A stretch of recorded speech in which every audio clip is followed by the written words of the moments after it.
Welcome you all guys, I hope you are doing well. PKR tech classes में आप सभी का स्वागत है। आज हम बात करेंगे नेटवर्क थ्योरी की सीरीज की नेक्स्ट वीडियो के बारे में। पिछली वीडियो में हमने डिस्कशन किया था वोल्टेज सोर्सेस के बारे में। अगर वोल्टेज सोर्स सीरीज में हो या पैरेलल में हो या उनके पैरेलल में कुछ भी रेजिस्टेंस लगा हो या करंट सोर्स लगा हो तो उसको अपने को किस तरीके से हैंडल करना चाहिए, इसके बारे में अपन ने एग्जाम्पल से पूरे अच्छे तरीके से क्लियर कर लिया था। आज हम बात करेंगे करंट सोर्स के बारे में कि करंट सोर्स अगर सीरीज में हो या पैरेलल में हो या उनके सीरीज में कुछ रेजिस्टेंस लगा हो या वोल्टेज सोर्स लगा हो तो अपने उसको किस तरीके से हैंडल करना चाहिए उसके बारे में अपने बात करेंगे। तो आप मेरा कोर्स प्रीफर कर सकते हैं बेसिकली गेट के लिए, एसएससी जेई के लिए, पीएसपीसीएल के लिए, आईएएस के लिए, यूपीपीसीएल के लिए और सो मनी अदर्स एग्जाम्स के लिए। जहां भी आपको टेक्निकल देखने को मिलता है तो आप इस नेटवर्क थ्योरी की सीरीज को प्रीफर कर सकते हैं। आपको कोई दिक्कत या परेशानी वाली बात नहीं है। चलिए स्टार्ट करते हैं। बट बिफोर वी बिगेन, मेरा नाम है प्रदीप कुमार और मैं अनअकैडमी पर भी पढ़ाता हूँ। आप मुझे वहाँ भी फॉलो कर सकते हैं। उसके बाद में अपने स्टार्ट करते हैं आज करंट सोर्स के बारे में। तो करंट सोर्स के बारे में अपने सबसे पहले जिस तरह से डिस्कशन किया था कि वोल्टेज सोर्स जब दो पैरेलल में लगे होते हैं तो किस तरह से हैंडल किया करना चाहिए, तो वहाँ पे अपन ने बात की थी केवीएल के बारे में। तो केवीएल से अपन ने इस सब चीज़ों को समझने की कोशिश की थी। तो यहाँ पे अपने बात करेंगे केसीएल के बारे में, किस तरह से केसीएल से अपने चीज़ों को आसानी से रिलेट कर सकते हैं।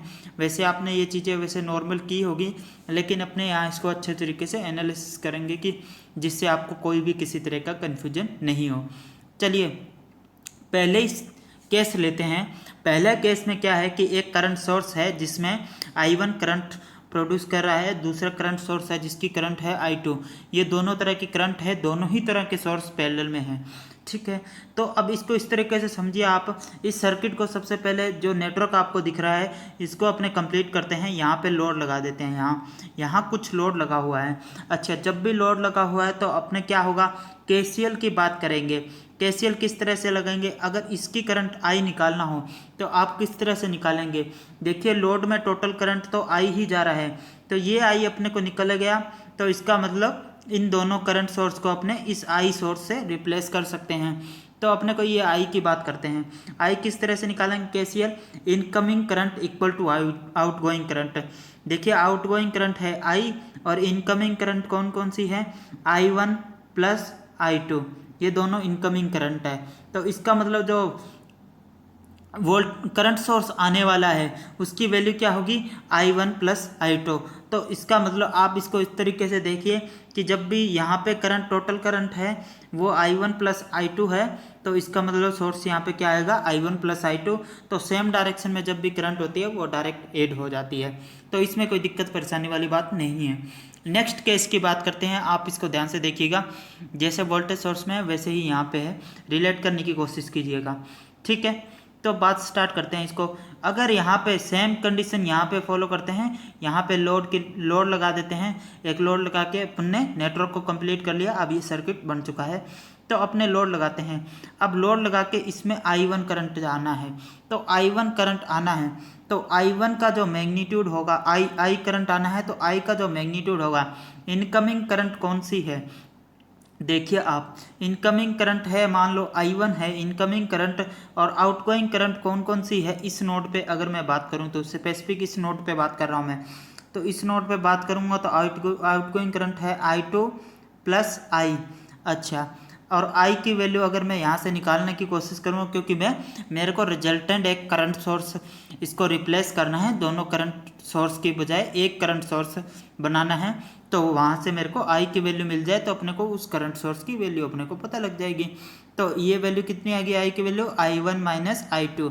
अच्छा, तो ये बात होगी कि I की वैल्यू जो आएगी वो I1 माइनस I2 होगी, ये तो नॉर्मल बात होगी। अब बात करते हैं कि I1 माइनस I2 की वैल्यू किस तरह से डिनोट कर सकते हैं। देखिए पहली बात तो अगर ये I1 करंट सोर्स बड़ा है किससे, I2 से। First case I1 current source बड़ा है I2 से, तो इसका मतलब क्या हुआ, I1 माइनस I2 पॉजिटिव आने वाला है कि नहीं आने वाला, बिल्कुल आएगा पॉजिटिव। तो इसका मतलब अपने को इस तरीके से लिखना है I1 माइनस I2 और करंट सोर्स की डायरेक्शन सेम रखनी है, क्योंकि जो डोमिनेट करेगा उसी की डायरेक्शन रखते हैं। जैसे प्लस माइनस वहाँ 2 माइनस प्लस इस तरह से वोल्टेज सोर्स से जो डोमिनेट करता था अपने उसी की पोलैरिटी प्रीफर करते थे। तो उसी तरीके से यहाँ है कि जो I1 माइनस I2 अगर पॉजिटिव आ रहा है तो जो डोमिनेट कर रहा है किसकी वजह से, I1 की वजह से, तो I1 की डायरेक्शन अपने रखेंगे, क्योंकि बात किसकी फॉलो होगी, जो डोमिनेट करेगा, और किसकी नहीं फॉलो होगी, जो माइनर रहेगा, छोटा रह जाएगा, उसकी बात फॉलो नहीं करेंगे अपने। दूसरा केस है I2 जो है वो ग्रेटर देन है I1 से। तो I2 जब ग्रेटर देन है I1 से, इसका मतलब ये वाला डोमिनेट कर रहा है और ये वाला अपना इस डोमिनेट नहीं कर रहा है।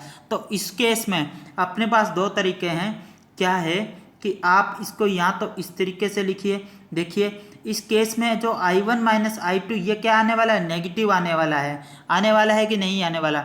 अगर आप इसको सेम डायरेक्शन में करंट रखना चाहते हैं तो इस दोनों के आगे क्या लगा देंगे, नेगेटिव साइन।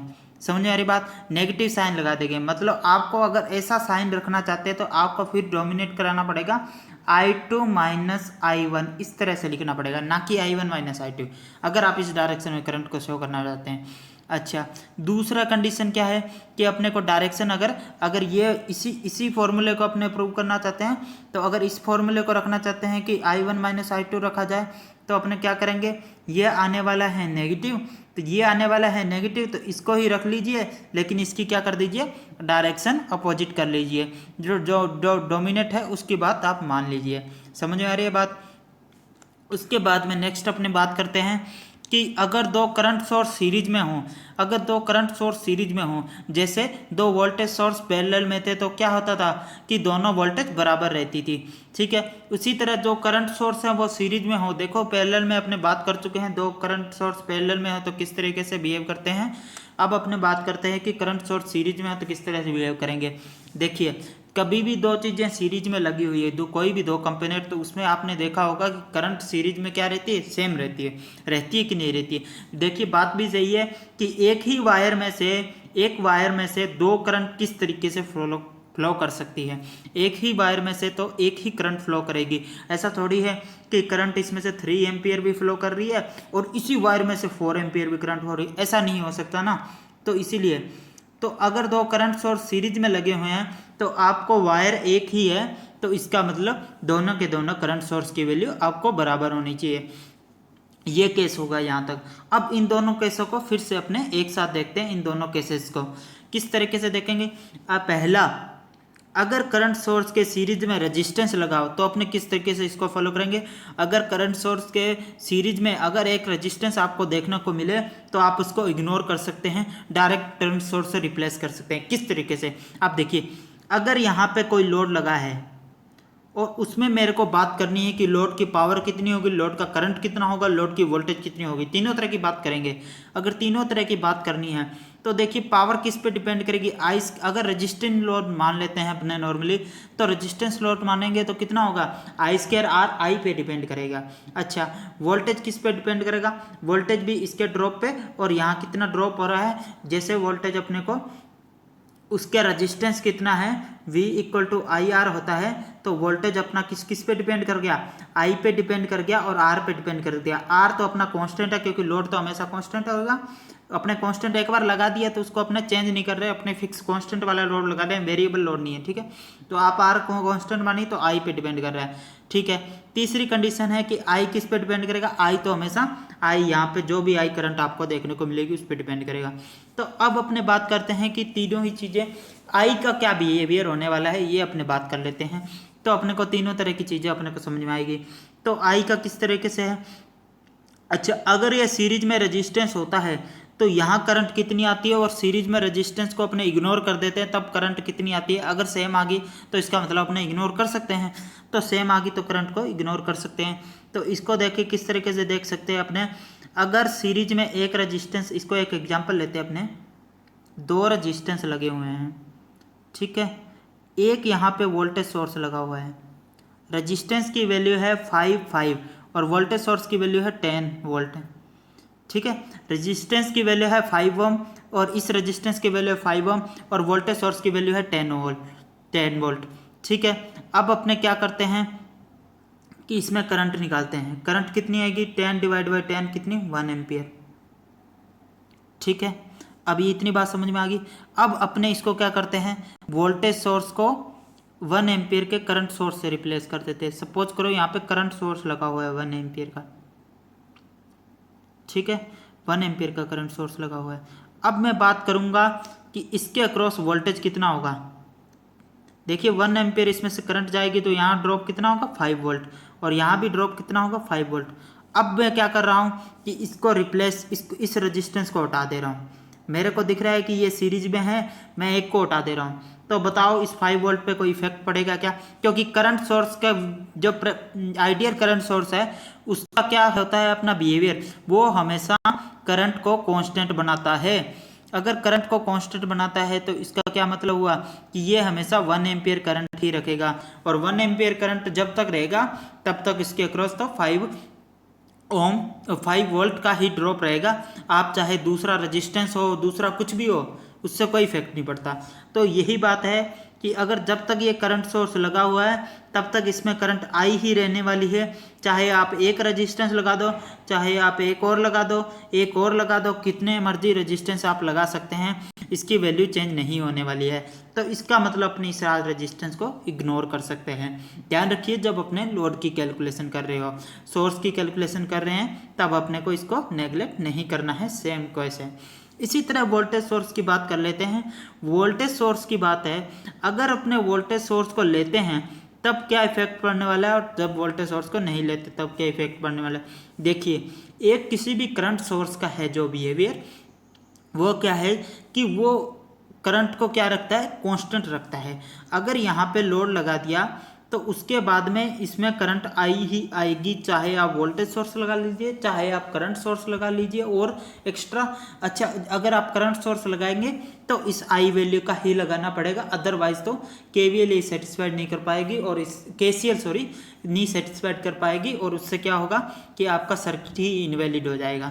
तो आई तो आपको सेम रखना पड़ेगा, लेकिन वोल्टेज सोर्स आप कोई सा भी लगा लो, आपका कोई इफेक्ट नहीं पड़ेगा। रेजिस्टेंस आप जितने मर्जी लगा लो, आई करंट तो उतनी ही रहने वाली है। तो इसका मतलब जब भी करंट सोर्स के सीरीज में कुछ भी हो, आप उसको इग्नोर कर सकते हैं फॉर लोड कैलकुलेशन। इतनी बात आपको समझ में आ गई। ये दोनों केस अपने कहाँ पे वैलिड है, फॉर ओनली और ओनली फॉर लोड कैलकुलेशन। ये बात आपको बिल्कुल अच्छे से दिमाग में डाल लेनी है। ये अपने जो अपने पास 5 केस थे वो अपने सारे के सारे डिस्कस हो चुके हैं। जिस तरह से वोल्टेज में 5 केस थे उसी तरह करंट के 5 केस अपने डिस्कस हो चुके हैं। कि क्या क्या सिंपल बातें हैं, सिंपल बातें एक बार अपने दोबारा से रिलेट करेंगे। अगर सेम डायरेक्शन में करंट है तो अपने डायरेक्ट एड कर देते हैं, अगर अपोजिट डायरेक्शन में करंट है तो अपने देखते हैं कि कौन सा डोमिनेट है, वो अपने डायरेक्शन लगाते हैं और दोनों को सब्ट्रैक्ट कर देते हैं। ठीक है, डायरेक्ट केसीएल लगाना है आपको तो, और कुछ नहीं करना इसमें तो। ठीक है, उसके बाद में अगर दो सीरीज में लगे हों तो दोनों का करंट सेम रहना चाहिए। अगर सीरीज में कुछ रेजिस्टेंस लगा तो उसको इग्नोर कर सकते हैं for load calculation. Voltage source लगा तो फॉर उसको इग्नोर कर सकते हैं फॉर लोड कैलकुलेशन। ठीक है, ये 5 केस अपने बिल्कुल क्लियर हो गए। इसके बाद में एक तो एग्जाम्पल नॉर्मली अपने डिस्कस करते हैं कि किस तरह से क्या हो रहा है इस केस में। एक करंट सोर्स है 6 एम्पियर का, एक करंट सोर्स है 3 एम्पियर का, और 3 ओम का क्या लगा हुआ है, रेजिस्टेंस। अपने को पूछा है कि find the current in 2 ohm resistance. अपने को फाइंड आउट करना है करंट इन 2 ओम रेजिस्टेंस। देखिए यहाँ पे इनवैलिड हो रहा है, आपका जो थर्ड वाला केस था वो इनवैलिड हो रहा है, क्योंकि आपका जब 6 एम्पियर का करंट लगा दिया सोर्स और 3 एम्पियर का करंट सीरीज में लगा दिया, तो यहाँ पे अपने मैं लगाता हूँ केसीएल लगाने की कोशिश करता हूँ। मैं बोलता हूँ कि इनकमिंग करंट और आउटगोइंग करंट दोनों का सम होना चाहिए इक्वल, और उस दोनों का सम होना चाहिए 0, और दोनों होनी चाहिए इक्वल। इस तरह से बातें हैं, incoming current equal to outgoing current, या इसको इससे बोल लीजिए कि incoming current plus outgoing current दोनों का सम होना चाहिए 0। साइन कन्वेंशन में इनकमिंग को क्या ले रहा हूँ, पॉजिटिव ले रहा हूँ। सपोज कीजिए यहाँ पे लगा रहा हूँ मैं, ये जे नोड मान लेता हूँ।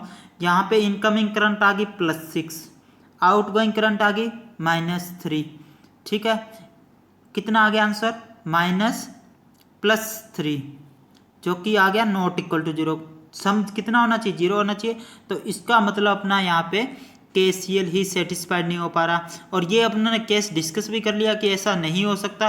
आपको अगर ऐसा करना है तो दोनों के दोनों करंट सोर्स की वैल्यू इक्वल होनी चाहिए, या तो इसकी वैल्यू 6 ओम करो या इसकी वैल्यू 3 ओम करो, तभी ये सेटिस्फाइड हो पाएगा, तभी ये वैलिड सर्किट होगा, अदरवाइज ये इनवैलिड सर्किट है।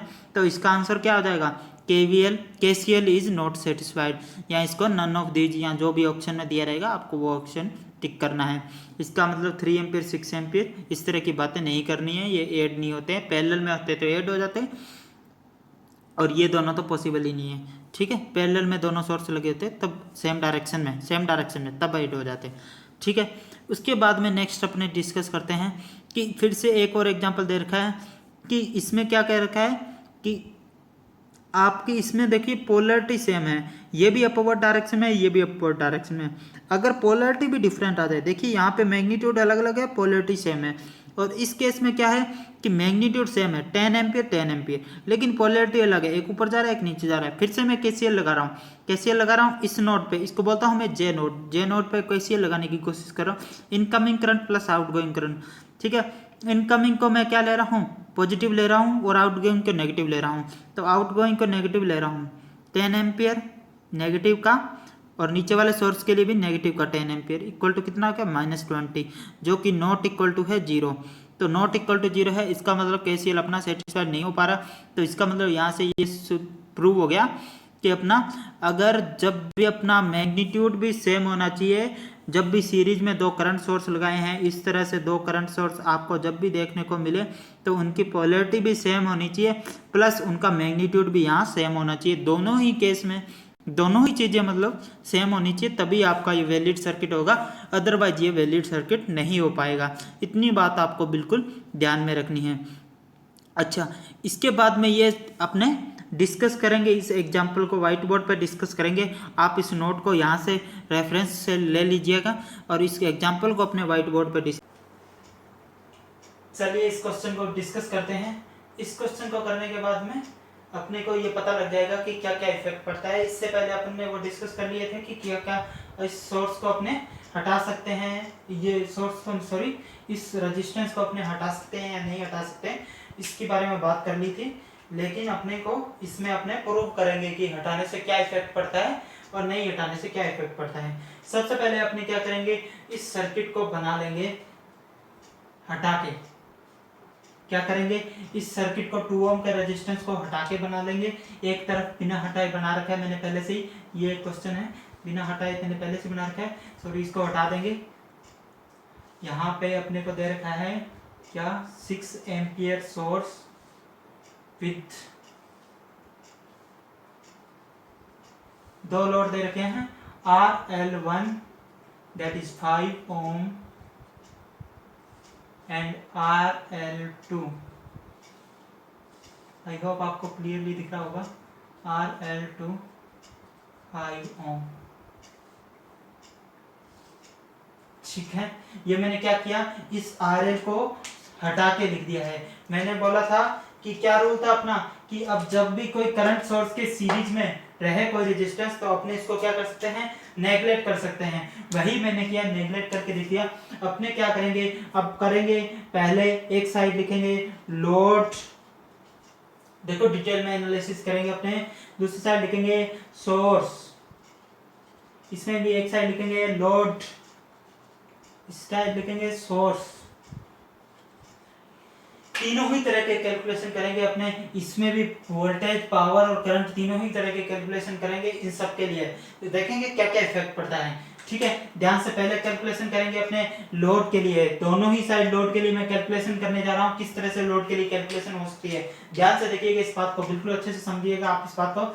देखेंगे कैलकुलेशन करते हैं। सबसे पहले मैं देखता हूँ, इसमें कैलकुलेट करता हूँ कि लोड साइड क्या कैलकुलेशन हो सकती है। इसमें कैलकुलेशन करने के लिए मेरे को 6 एम्पियर का सोर्स दिख रहा है, आपको भी दिख रहा है 6 एम्पियर का सोर्स दिख रहा है। यहाँ 5 ओम का रेजिस्टेंस है, यहाँ 5 ओम का रेजिस्टेंस है। अच्छा, अगर ये 5 ओम का रेजिस्टेंस है, ये भी 5 ओम का रेजिस्टेंस है, तो यहाँ से क्लियर हो गया कि अगर यहाँ करंट है 6 एम्पियर तो ये इक्वल रेजिस्टेंस होने की वजह से 3 एम्पियर और 3 एम्पियर में डिवाइड हो जाएगी। नहीं हो जाएगी क्या बताइए आप, 3 एम्पियर और 3 एम्पियर में डिवाइड हो जाएगी। और उसके बाद में मैं कैलकुलेट करता हूँ इसके अक्रॉस। अगर वोल्टेज की बात करूँ, देखिए मैं यहाँ क्या लिखता हूँ, प्लस लिखता हूँ और यहाँ क्या लिखता हूँ, माइनस लिखता हूँ। तो 5 3 जा कितना होगा, 15 वोल्ट। 15 वोल्ट यहाँ ड्रॉप होगा और इसके बाद में यहाँ भी प्लस और माइनस लिखता हूँ, यहाँ भी 15 वोल्ट ड्रॉप हो जाएगा। समझ आ रही बात आपको। इसका मतलब अगर मैं लोड 1 की बात करूं अगर मैं लोड 1 की बात करूं, देखो डिटेल में एनालिसिस हो जाएगा यहाँ आपके। अगर मैं लोड 1 की बात करूं तो लोड 1 में करंट जो है अपना यहाँ है 3 एम्पियर, और लोड 2 की बात करूं तो करंट है अपना 3 एम्पियर। इस केस में जब मैं नेगलेक्ट नहीं कर रहा हूं तब की बात कर रहा हूं मैं। सेकंड बात करता हूं वोल्टेज की। वोल्टेज ड्रॉप जो है लोड के अक्रॉस या फिर यहाँ आपने लिखे हैं दोनों पैरेलल में है तो प्लस 50 वोल्ट और यहाँ 0, समझ वाली बात। तो इसका मतलब लोड के अक्रॉस वोल्टेज कितना है 50 वोल्ट, और यहाँ भी लोड के अक्रॉस वोल्टेज कितना है 50 वोल्ट, क्योंकि सिंपल ये दोनों सिमिलर ही हैं। 5 ओम ये है, 5 ओम ये है। उसके बाद में मेरे को पावर की बात करनी है। पावर की बात मैं लोड 1 के लिए कर रहा हूँ। देखिए लोड 1 के लिए पावर की बात कर रहा हूँ मैं। लोड 1 के लिए पावर की बात किस तरह से करूंगा, लोड 1 के लिए पावर की बात करूंगा तो मेरे को सबसे पहले लिखना है V मल्टीप्लाई बाई आई, तो 15 मल्टीप्लाई बाई I3, तो कितना हो जाएगा 45 वोल्ट। ठीक है, अब मेरे को पावर की बात करनी है तो ये ऑब्जर्विंग होगा या डिलीवरिंग, बताइए आप। यहाँ पे रेजिस्टेंस हमेशा ही ऑब्जर्विंग पावर वाला होता है, तो आप आंखें बंद करके भी ऑब्जर्विंग लिख सकते हैं। दूसरी बात, अगर यहाँ आपने प्लस लिखा है तो यहाँ प्लस के अंदर एंटर कर रही है, इसका मतलब क्या हो गया ऑब्जर्व हो रही है। ये तो अपने खुद ने इसीलिए तो यहाँ प्लस लिखा है क्योंकि यहाँ रेजिस्टेंस हमेशा ऑब्जर्विंग पावर वाला होता है। ठीक है, अब PL2 बात करता हूं मैं। PL2 की बात करूंगा। PL2 में सेम यही है 3 मल्टीप्लाई बाई 15 मल्टीप्लाई बाई 3, ठीक है 45 वोल्ट आ गया।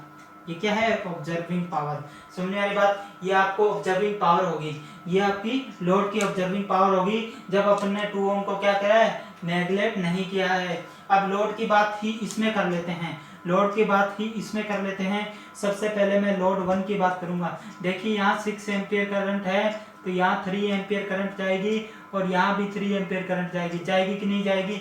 यहाँ कुछ डिफरेंट आने वाला है क्या, कुछ भी डिफरेंट नहीं आने वाला। 3 एम्पियर करंट जाएगी, यहाँ प्लस आएगा यहाँ माइनस आएगा, तो बात होगी यहाँ 50 वोल्ट की, और यहाँ प्लस आएगा यहाँ माइनस आएगा, 5 3 50 वोल्टेज। ठीक है, तो लोड 1 में अगर करंट की बात करूं मैं, लोड 1 में कितना आ गया 3 एम्पियर करंट आ गया, समझ में आ रही है। लोड 1 में 3 एम्पियर करंट है। इसी तरह वोल्टेज की बात करूं तो मैं 50 वोल्ट मेरे को स्पष्ट ही दिख रहा है। सिमिलरली पावर की बात करूं तो पावर मेरे को 45 वोल्ट दिख रहा है, ऑब्जर्विंग नेचर का है, बिल्कुल साफ ही दिख रहा है। L2 की बात करूं तो L2 में करंट जो मेरे को दिख रहा है, करंट कितना दिख रहा है आपको, कितना दिख रहा है 3 एम्पियर करंट दिख रहा है ना आपको स्पष्ट ही, 3 एम्पियर करंट दिख रहा है। इसके बाद में वोल्टेज की बात करना चाह रहा हूं मैं। वोल्टेज आपको भी दिख रहा है कि कितना 50 वोल्ट अपने पास ड्रॉप हो रहा है। उसके बाद में पावर की बात कर रहा हूं। पावर होता है V multiply by I, V है 50 मल्टीप्लाई बाई आई है 3, तो यहाँ पे 45 वोल्ट फिर से आ गया अपने पास, ये है ऑब्जर्विंग। अब देखिए दोनों ही केस में, ये केस है मेरा जब मैंने किसको क्या किया है नेगलेक्ट किया है, और ये केस मेरा कौन सा है जब मैंने नेगलेक्ट नहीं किया है। दोनों ही केस में आप देखिए पावर सेम आ रही है, पावर सेम आ रही है इस सोर्स की और इस सोर्स की। देखिए इसकी सोर्स की पावर इसके साथ सेम होनी चाहिए, इस सोर्स की पावर इसके साथ सेम होनी चाहिए। ठीक है, दोनों सेम आ रही है, बिल्कुल सही बात है। वोल्टेज भी सेम आ रही है, करंट भी सेम आ रहा है, करंट भी यहाँ भी सेम आ रहा है, यहाँ भी वोल्टेज सेम आ रहा है। इसका मतलब आप जब लोड कैलकुलेशन करने वाले हैं तब आप 2 ओम रेजिस्टेंस को नेगलेक्ट कर सकते हैं, इसमें कोई शक वाली बात है ही नहीं। बात करते हैं अब सोर्स की कैलकुलेशन करते हैं। सोर्स की कैलकुलेशन करने के लिए मैं सोर्स तो अपने पास कितना है, एक ही ओम है, एक ही सोर्स है ना 6 एम्पियर का, तो एक ही सोर्स है। तो इस सोर्स में अपने को सबसे पहले वोल्टेज कैलकुलेट करते हैं, कितनी वोल्टेज है। अच्छा, अगर ये 6 एम्पियर करंट इसमें फ्लो हो रहा है तो 6 मल्टीप्लाई बाई 2 12 ओम का यहाँ पे 12 वोल्ट का यहाँ पे ड्रॉप हो रहा है। ये 6 एम्पियर करंट यहाँ से इस तरीके से जा रहा है। ठीक है, 12 वोल्ट का ये ड्रॉप हुआ, यहाँ है प्लस का 50 वोल्ट है यहाँ पे प्लस का, 12 वोल्ट का ये हो गया इसमें राइज। देखिए यहाँ क्या है 50 वोल्ट है प्लस का, प्लस माइनस से प्लस जा रहा है, पोटेंशियल क्या हुआ राइज हुआ, पोटेंशियल राइज हुआ, तो यहाँ कितना आ जाएगा, यहाँ बताइए आप कितना आ जाएगा 15 प्लस 12 आ जाएगा, 15 प्लस 12। ठीक है, यहाँ पे आ जाएगा अपना 7 टू 27 वोल्ट आ जाएगा। ठीक है, 27 वोल्ट आ जाएगा और यहाँ पे 0 वोल्ट है, तो इसका मतलब Vs की वैल्यू कितनी आ जाएगी 27 वोल्ट। समझने वाली बात, Vs की वैल्यू आ जाएगी 27 वोल्ट। तो इस तरीके से अपने Vs की वैल्यू आ गई 27 वोल्ट। आई होप आपको ये समझ में आ गया होगा। केवीएल तो आपको अच्छे से आई गया होगा लगाना, इतना तो आप ऑब्जर्व कर सकते हैं कहाँ राइज हो रहा है कहाँ डिक्रीज हो रहा है। ठीक है, तो उसके बाद में करंट की वैल्यू मेरे को निकालनी है। करंट की वैल्यू है 6 एम्पियर करंट। समझने वाली बात, 6 एम्पियर करंट है। अब मैं पावर की बात करूं, देखो सोर्स एक ही है तो एक ही पावर निकलेगी, तो पावर की बात करूंगा। सबसे पहले मैं देख लूँ मैग्नीट्यूड के बारे में, V into I 27 multiply by 6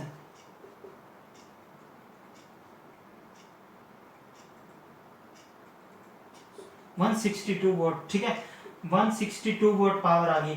162 vote power क्या हो रही है, ऑब्जर्व हो रही है, डिलीवर हो रही है। देखिए यहाँ से यहाँ प्लस है और करंट यहाँ से बाहर निकल रही है, यहाँ प्लस है और करंट यहाँ से बाहर निकल रही है, तो पावर क्या हो रही है, डिलीवर हो रही है। यही तो बात है। आप देखिए ध्यान से क्यों हो रही है डिलीवर पावर, इसको भी आप समझ सकते हैं। यहाँ ये पावर ऑब्जर्व करेगा, ये पावर ऑब्जर्व करेगा, ये पावर ऑब्जर्व करेगा, तीनों ही पावर ऑब्जर्व करने वाले हैं। तो अगर तीनों ही पावर ऑब्जर्व करने वाले हैं तो कुछ तो पावर डिलीवर करनी पड़ेगी। कुछ तो पावर डिलीवर कौन कर रहा है, ये वाला सोर्स ही डिलीवर कर रहा है। अब इसके बाद में एक कंडीशन, इसके बाद में मैं कैलकुलेशन करता हूं इसकी कैलकुलेशन करता हूं, जब मैं क्या कर रहा हूं कि इस रेजिस्टेंस को यहां से नेगलेक्ट कर रहा हूं तो इसकी बात करूंगा मैं, इसकी बात करूंगा तो बाकी सब चीजें तो सेम है। अब सोर्स के अक्रॉस वोल्टेज की बात करता हूं, तो यहाँ माइनस है, यहाँ जीरो मानूंगा, यहाँ जीरो जीरो। ठीक है, यहाँ प्लस 50 वोल्ट प्लस का, यहाँ भी प्लस का 50 वोल्ट, यहाँ भी प्लस का 50 वोल्ट। तो वोल्टेज की बात करूंगा, सबसे पहले वोल्टेज की बात करूंगा तो प्लस का 50 वोल्ट आ रहा है। वोल्टेज की बात करूंगा सबसे पहले, इसके अक्रॉस जो Vs वोल्टेज है वो कितना आ रहा है, क्योंकि यहाँ जीरो है यहाँ प्लस का 50 है, तो ये 50 वोल्ट आ रहा है। समझ में आ रही बात, Vs आ गया अपना 50 वोल्ट। करंट की बात करूंगा, करंट क्योंकि करंट ही सोर्स है, हमेशा करंट को कांस्टेंट रखने की कोशिश करेगा। कितना आएगा 6 एम्पियर। ये 6 एम्पियर करंट आपको यहाँ भी जाने को मिलेगा, 6 एम्पियर करंट जा रहा है। ठीक है, पावर की बात करूंगा, पावर होती है V multiply by I. V कितना है अपना 50 वोल्ट मल्टीप्लाई बाई आई की बात करूंगा 6 एम्पियर करंट है, 90 वोट। ठीक है, 90 वोट अपने पास पावर आ गई। 90 वोट पावर क्या है, ऑब्जर्विंग है या डिलीवरिंग पावर है, आपको ये देखना है। तो देखिए प्लस से क्या हो रहा है, करंट बाहर निकल रहा है, तो 90 वोट क्या होगी, डिलीवरिंग पावर। यही तो बात है कि रेजिस्टेंस आपके ये यहाँ 2 रेजिस्टेंस ही है, यहाँ 3 थे लेकिन ऑब्जर्व करने वाले यहाँ 2 ही ऑब्जर्व करने वाले, तो इसका करंट सोर्स ने ऑब्जर्व किया। अब देखिए पावर यहाँ पे हो रही है। ठीक है, इसके बाद में मैं आपको बताता हूँ कि पावर जो मैंने रूल बताया था कि जितनी डिलीवर पावर है उतनी ही ऑब्जर्विंग पावर होनी चाहिए, वो यहाँ फॉलो हो रहा है या नहीं हो रहा, देखते हैं। देखो ये रेजिस्टेंस कितनी पावर ऑब्जर्व कर रहा है, कितनी, ये रेजिस्टेंस ऑब्जर्व कर रहा है पावर 12 मल्टीप्लाई बाई 2 24 वोल्ट। ठीक है, 12 वोल्ट ये है और इसमें 6 एम्पियर का करंट जा रहा है, सॉरी 6 एम्पियर का करंट जा रहा है। 12 मल्टीप्लाई बाई 6 72 वोट।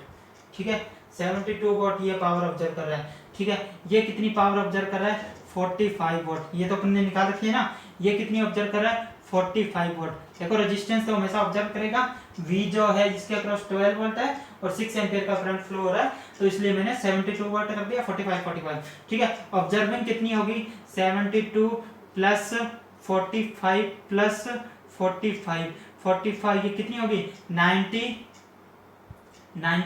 और 162 वोट ऑब्जर्विंग पावर। अच्छा, डिलीवरिंग पावर कितनी थी, डिलीवरिंग पावर, डिलीवर करने वाला कौन है, सोर्स एक ही तो है, तो डिलीवर कितनी की थी इसने, यहाँ पर ने कैलकुलेट कितने, ये देखो डिलीवरिंग पावर 162। इसका मतलब ये रूल यहाँ तो फॉलो हो रहा है। ठीक है, ये रूल यहाँ फॉलो हो रहा है, तो क्या ये रूल यहाँ फॉलो हो रहा है, बिल्कुल फॉलो हो रहा है। आपको दिखाता हूँ मैं, अभी देखिए पावर इसने कितनी ऑब्जर्व की, इसकी कितनी ऑब्जर्व है, 45 वोट ऑब्जर्व पावर। ठीक है, इसकी कितनी ऑब्जर्व है, 45 वोट।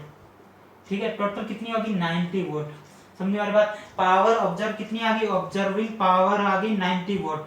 अगर ऑब्जर्विंग पावर 90 वोट है तो ये देखिए पावर इसने कितनी डिलीवर की, डिलीवर करने वाला ये सोर्स एक ही है जो अपन ने पहले से निकाल लिया 90 वोट। तो इसका मतलब ये रूल यहाँ भी फॉलो हो रहा है, दोनों ही केस में पावर का जो रूल है वो फॉलो हो रहा है। ठीक है, आपको ये बात अच्छे से समझ में आ गई होगी। इसके बाद में अपने बात करते हैं कि ये पावर जो यहाँ 90 आई और यहाँ 162 आई, ये अलग अलग क्यों आई है, क्या रीजन है इसके पीछे। मैंने ये प्रूव कर दिया कि आप इसको नेगलेक्ट नहीं करेंगे सोर्स की कैलकुलेशन के लिए, और आप इसको नेगलेक्ट करेंगे जब लोड की कैलकुलेशन करेंगे। लेकिन बात यह है कि आप इसको नेगलेक्ट क्यों नहीं कर सकते, क्या रीजन है इसके पीछे। रीजन देखिए, आप यहाँ पे स्पष्ट रीजन देखने वाली बात है कि आपको जब भी ये अलग अलग पावर आई है, क्यों आई है अलग अलग पावर, यहां जो ऑब्जर्व करने वाला ये रेजिस्टेंस था, ये रेजिस्टेंस था, 3 रेजिस्टेंस थे, लेकिन यहां ऑब्जर्व करने वाले सिर्फ 2 ही रेजिस्टेंस बचे हैं। तो ऑब्वियस सी बात है पावर का डिफरेंस तो आएगा ही आएगा। तो आपने इसने पावर ऑब्जर्व की थी 72 वोल्ट, ये आपने यहाँ पे नेगलेक्ट कर दिया, उसकी वजह से इसकी जो भी ऑब्जर्विंग पावर है वो आपने बिल्कुल नेगलेक्ट कर दी। तो उसकी वजह से देखिए इसमें 72 और ऐड कर दें तो 162 बन जाएगा, जो कि आपकी यहाँ भी पावर है। तो इस रेजिस्टेंस को नेगलेक्ट करने की वजह से जो इसने पावर ऑब्जर्व करनी थी वो ऑब्जर्व यहाँ नहीं कर पाया। तो यही डिफरेंस है, आपको इसको कभी भी सोर्स की पावर कैलकुलेशन में इसको नेगलेक्ट नहीं करना है, या सोर्स की इवन कोई भी कैलकुलेशन में आपको नेगलेक्ट नहीं करना है। जब आप लोड की कैलकुलेशन करेंगे तब आप बिल्कुल निश्चित होकर नेगलेक्ट कीजिएगा। आई hope you understand well, thank you. चलिए बात करते हैं नेक्स्ट क्वेश्चन के बारे में। इसमें अपने आज और अच्छे से समझेंगे किस तरह से अपने को रूल को फॉलो करना है।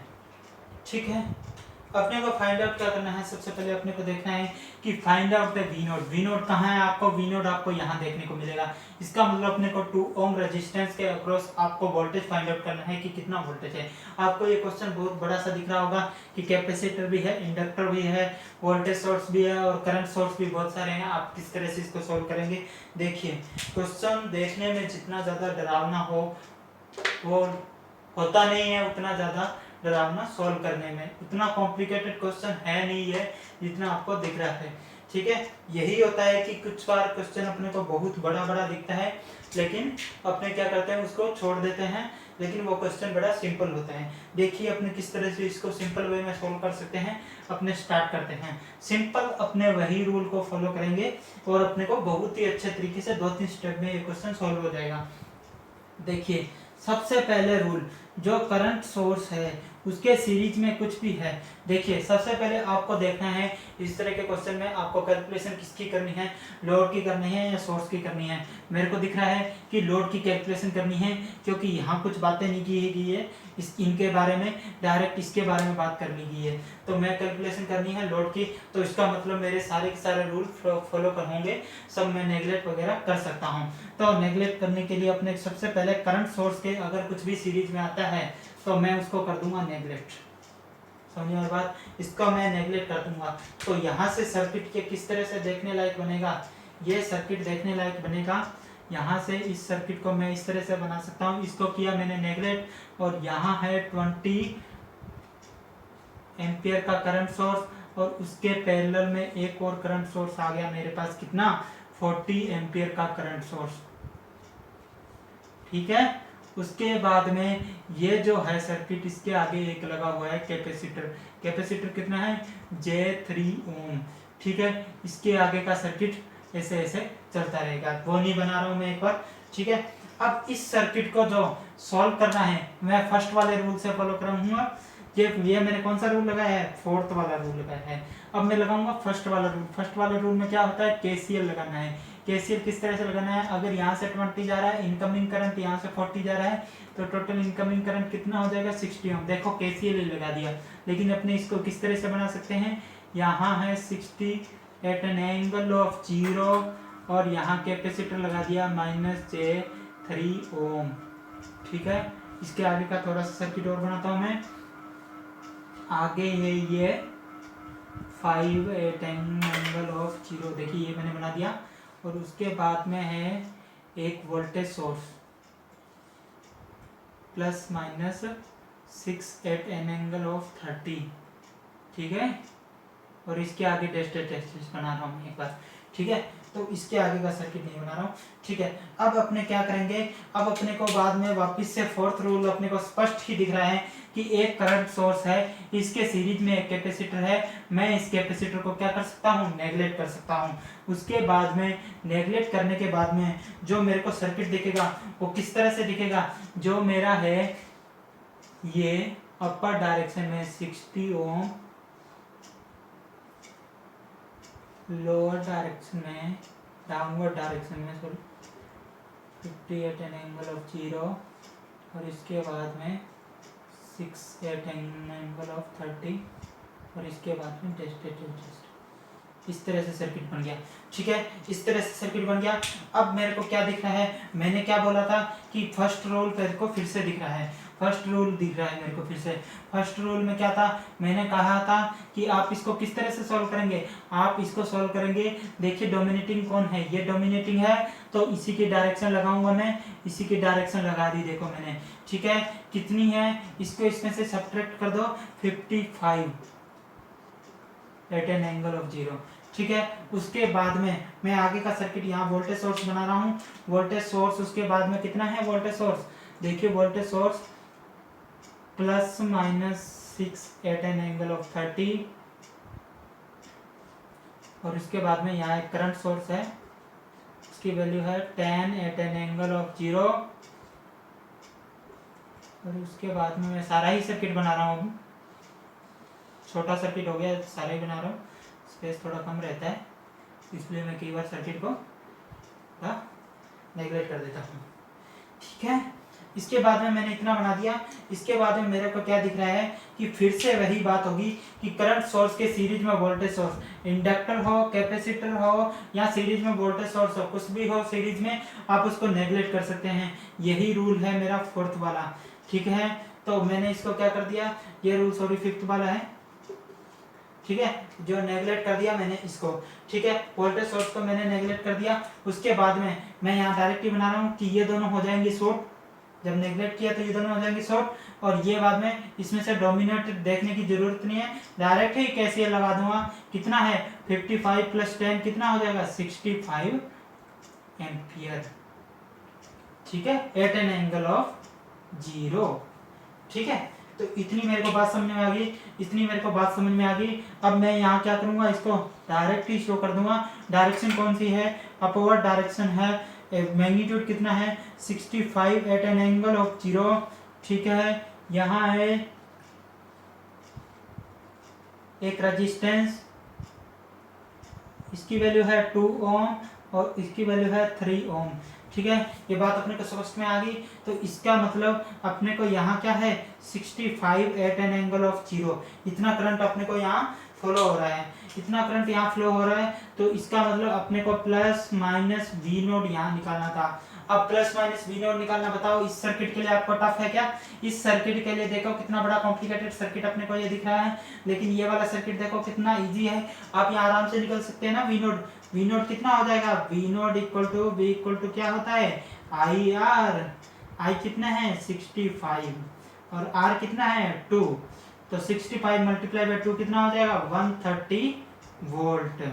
तो ये आपके पास आंसर आ गया।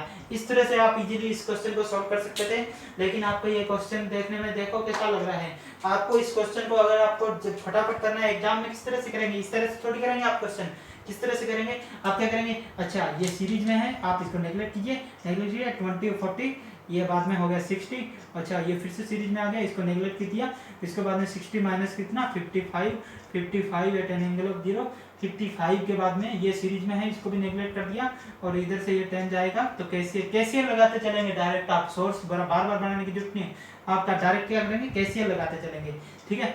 ये कितना 55 और 65 एट एन एंगल ऑफ 0, अच्छा 65, अच्छा इसमें 65 फ्लो हो रहा है तो इसके अक्रॉस कितना होगा voltage of V naught equal to 65 multiply by 2 कितना हो जाएगा 130 वोल्ट, ठीक है। इस तरह से आप डायरेक्ट इसको फटाफट सॉल्व कर सकते हैं, आपको यही अप्रोच फॉलो करनी है। I hope you are enjoying this video. आपको सब बातें अच्छी तरीके से समझ में आ गई होगी। अच्छा, आपको अगर किसी भी तरह की क्वेरीज हो तो आप कमेंट बॉक्स में बता सकते हैं। आप ये भी बता सकते हैं कि किस तरह से इस वीडियो को और इफेक्टिव लग सकता है, कि व्हाइट बोर्ड ज़्यादा प्रीफरेबल है या फिर पीपीटी ज़्यादा प्रीफरेबल है। जो भी अपने को अच्छा लगेगा वो अपने प्रीफर करेंगे नेक्स्ट वाली वीडियो में। इसके अलावा आप लोगों से एक शिकायत भी है कि आप लोग वीडियो को लाइक नहीं करते हैं। प्लीज़ वीडियो को लाइक कीजिए। आपको अच्छा लगे तो लाइक कीजिए, नहीं अच्छा लगे तो डिसलाइक ज़रूर कीजिए। आपको जो भी अच्छा लगता है वो आप ज़रूर कीजिए। अच्छा, उसके बाद में आप वीडियो को ज़्यादा से ज़्यादा शेयर कीजिए। इससे क्या होगा कि मेरे को थोड़ा मोटिवेशन मिलेगा और आपके लिए बिल्कुल क्लियरिटी के साथ पूरा अच्छे से कवर करेंगे अपने पूरी सब चीज़ें। इससे क्या ज़्यादा मोटिवेशन, जितना ज़्यादा अच्छा लगेगा कि ज़्यादा लोग अगर वीडियो को देखेंगे। कम लोग वीडियो को देखेंगे तो थोड़ा अच्छा नहीं लगता है। बाकी तो कोई बात नहीं, वीडियो तो अपने बनाते ही रहेंगे। Thank you guys, I hope you are enjoying this video. Thank you.